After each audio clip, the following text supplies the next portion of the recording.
I'm Jay, and this story is going to scare the shit out of you.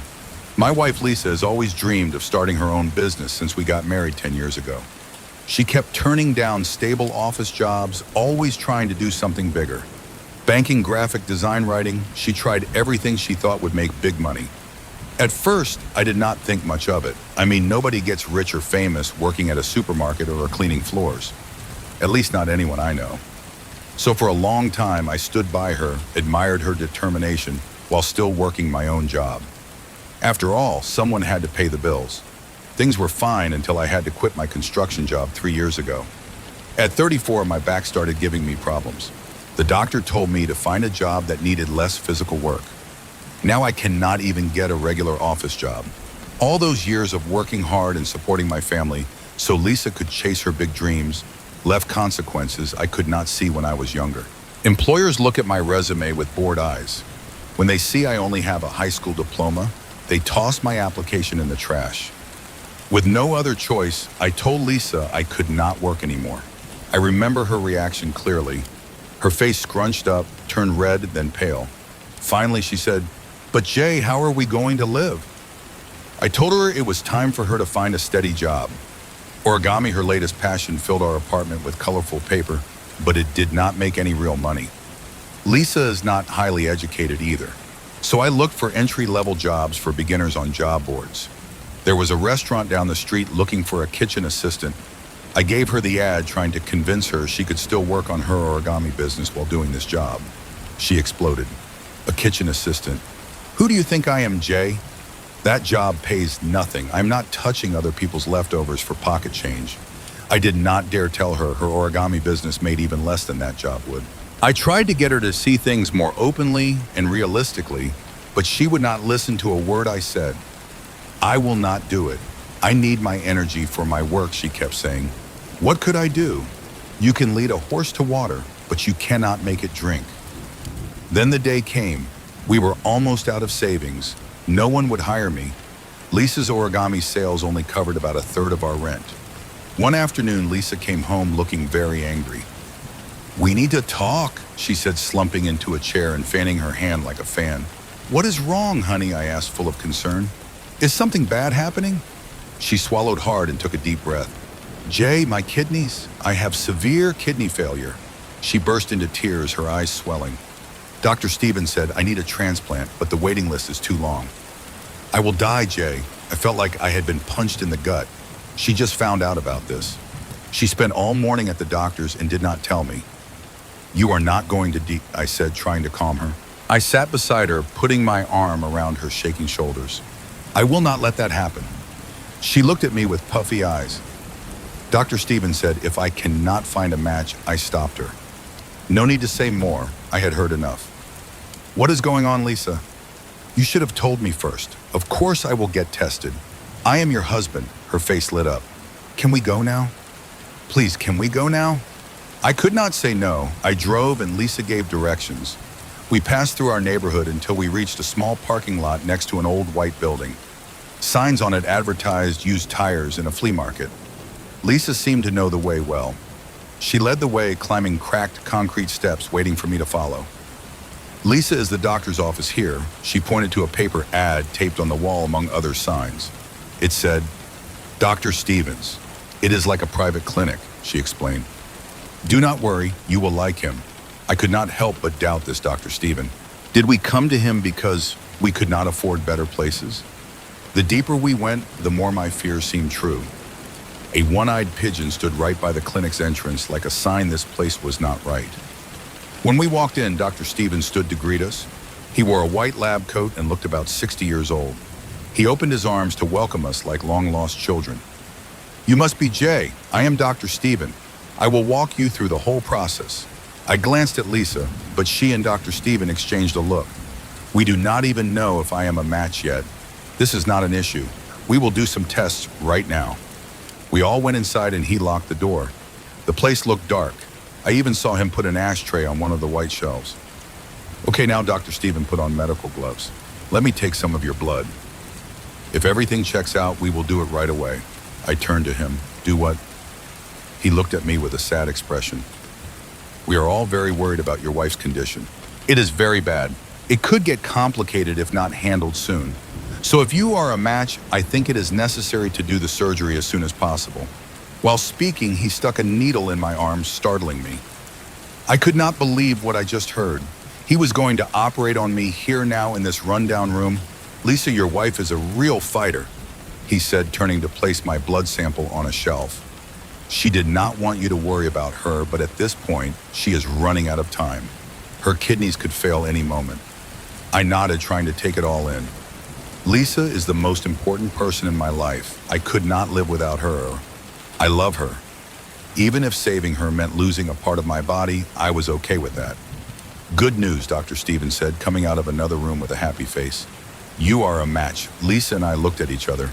Though I felt relief seeing hope in her eyes, I could not shake a deadly sense of danger deep inside. According to the doctor, the surgery went well. I woke up from a coma soaked in sweat. My throat hurt and my head pounded like a hammer. Lisa was sitting by my bed, smiling and talking to the doctor. "Honey," I mumbled. She put a finger to her lips, as if telling me not to strain myself. She helped me sit up to drink some water. I am no medical expert, but I was sure taking my kidney to give to Lisa would affect both our health. I did not want to ask why she did not seem to be in pain. So I just asked, "You are up already, yes?" She smiled and leaned down to kiss me. Dr. Stevens said I am ready to go home. I lay there unable to understand why she was so cheerful and healthy, while I felt like I had been sawed in half. When Lisa gave me one last hug and walked out the door, I turned my attention to Dr. Stevens. "How long until I can go home?" I asked as he lit a cigarette in the next room. He blew out a cloud of smoke. "I think about 5 days. 5 days. 5 days just lying here staring at the ceiling, breathing in Dr. Stevens' cigarette smoke." But he spoke again, setting the cigarette in the ashtray. "I need to tell you something." My body tensed, making the stitches on my back sting. "What is it? Do you smoke, Jay?" he asked, still puffing away. I hesitated, unsure how to answer. I figured Stephen, a doctor, probably already knew. "I do not smoke much, just a cigarette now and then. It is not a lot compared to other people my age in their 20s, I said, not realizing I sounded more like I was asking than answering. To avoid misunderstanding, I added, "I mean, I used to smoke." He sighed. "Looks like your bad habit has finally come to collect. More precisely, your lungs are paying the price." "My lungs," I gasped. "What is wrong with them?" Dr. Stevens stayed quiet for a moment, as if carefully choosing his words. "There is a mass in your right lung," he said. "It is quite large and not benign. It is cancer." His words hit me like nails being driven into my body. I swore my heart was pounding in my chest. "Can it be removed? If you want to do it, we would need to remove the entire affected lung," he said. "We do not want that mass spreading to other parts of your body. Does my wife know about this?" "Oh yes." He waved his hand in front of his face. "I told her before you woke up." I did not understand what he just said. If Lisa knew, why did she look so happy before leaving? Is it not against doctor-patient rules to tell my wife about my condition? Before telling me, "What do you think, J. Dr. Stevens stubbed out his cigarette. "Ready for another small surgery?" I stared at him in shock. Small surgery? Who does this guy think he is? An alarm went off in my head telling me to get up and run out of there. But I could not. My back hurt like it was broken into pieces. Then Dr. Stephen appeared beside me with a dose of painkillers. "Take these," he said. "You will feel better." I looked at the white pills in his hand, studying them. No way was I taking anything he gave me again. I let him put the pills in my mouth and pretended to swallow until he turned back to his seat. "Think about that surgery," he said, smirking as he lit another cigarette. "You do not want to end up like your wife, do you?" I did not know what Lisa was thinking, choosing a doctor like this. No way was I spending another day here under this knife, letting him take more parts of me. To his surprise, I managed to get up, yank the door open, and stumble out, gritting my teeth against the pain from the stitches in my back. No way. I spat out the pills. This time I would take my chances. I had no cash for a taxi, so I had to walk. It was not too far from my house, about 10 blocks. But the pain in my back got worse, spreading through my body. I staggered to the front door of our apartment and saw Lisa sitting on the floor, surrounded by neat stacks of cash. "What is this?" I looked at her, demanding an answer. She clearly did not expect me to show up now, catching her with all that money. She mumbled something I could not hear. What is going on? I asked again, stepping closer. Her face turned red. Her eyes avoided mine. Suddenly her face relaxed and her eyes lit up. Honey, today is our lucky day. We won the lottery. The lottery? But we did not play any games, did we? I bought a lotto ticket on my way back from the surgery, she said. So lucky. Look now, we have enough money to live for a long time. I looked at the money on the floor. There must be tens, no hundreds of thousands of dollars in cash. I swallowed hard. How much did we win? She grabbed a crumpled receipt from the table and held it up. $300,000.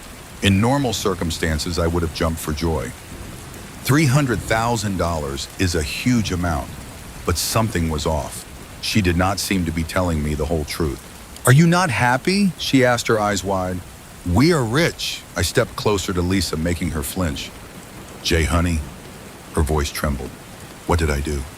Walking around the city buying lotto tickets while I was stuck in a hospital bed trying to recover from surgery. I had to walk home because you did not pick me up. My God, it has only been a few hours since that surgery with that crazy doctor. I am sorry, Jay. I was going to, she tried to explain, but I was not going to listen anymore. Show me your back, I said. She stared at me confused. I said, show me your back, I said louder, right now. She resisted, but even with the awful pain in my back, I managed to pin her to the floor and lift her shirt. Her back was completely fine. No scratches, no wounds, no stitches. Okay, she sobbed. I sold it.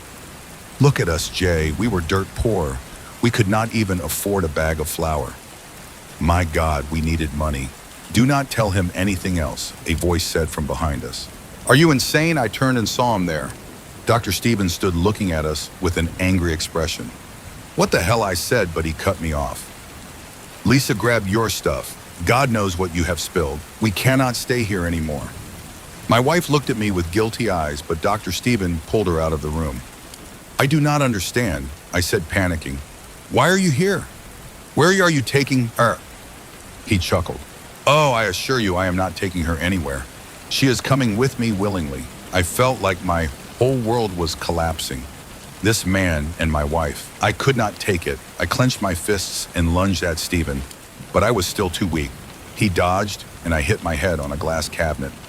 I passed out, and everything went black. I woke up in a hospital bed. My first thought was, not again. But when I looked around the room, I realized it was much bigger and brighter than Stephen's rundown clinic. No cigarettes or ashtrays here. The room smelled of soap and disinfectant.